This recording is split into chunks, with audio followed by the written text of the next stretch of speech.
cinemas nationwide August 16th and 19th only. And Grease Sing-Along will be available on digital HD August 18th. For tickets and showtimes, go to fathomevents.com. Rated PG-13.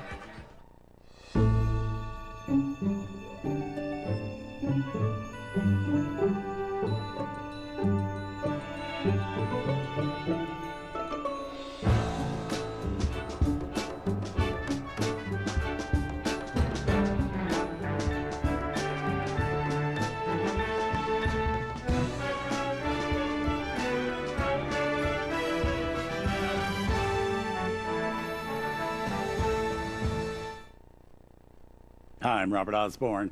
Up next on our salute to Teresa Wright, we have one of the most celebrated films of the 1940s, a movie called The Pride of the Yankees, produced by Samuel Goldwyn, starring Gary Cooper as the real-life baseball star Lou Gehrig.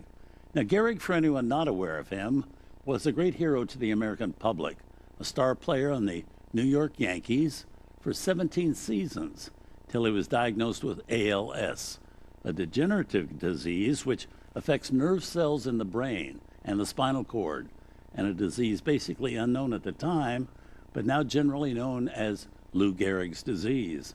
As a result of that disease, Gehrig retired from baseball at the age of 36 in 1939, and finally succumbed to the disease 2 years later.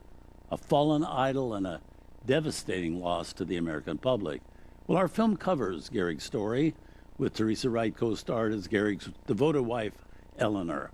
In an interview Teresa did with TCM back in 1995, she told us how much she loved working opposite Gary Cooper in this film, and in another film they made together in 1944 called Casanova Brown.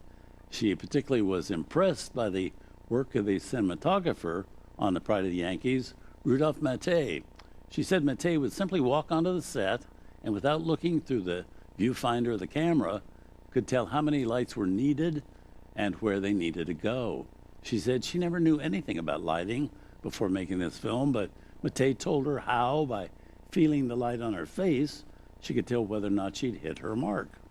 Teresa looks beautiful in the film, her performance bringing her one of 2 Academy Award nominations she received in the year 1942. One as Best Actress for her work in this movie, another as Best Supporting Actress for the film Mrs. Miniver, which she won that year. As for The Pride of the Yankees, it received 11 Oscar nominations, including one for Gary Cooper as Best Actor, another for Best Picture of the Year. So here also with Walter Brennan, Dan Duryea, and playing Babe Ruth himself. Here's a film directed by Sam Wood, and a major emotional experience, I have to say, for moviegoers in 1942, since Lou Gehrig's death had happened so recently, in June of the preceding year. Here's The Pride of the Yankees.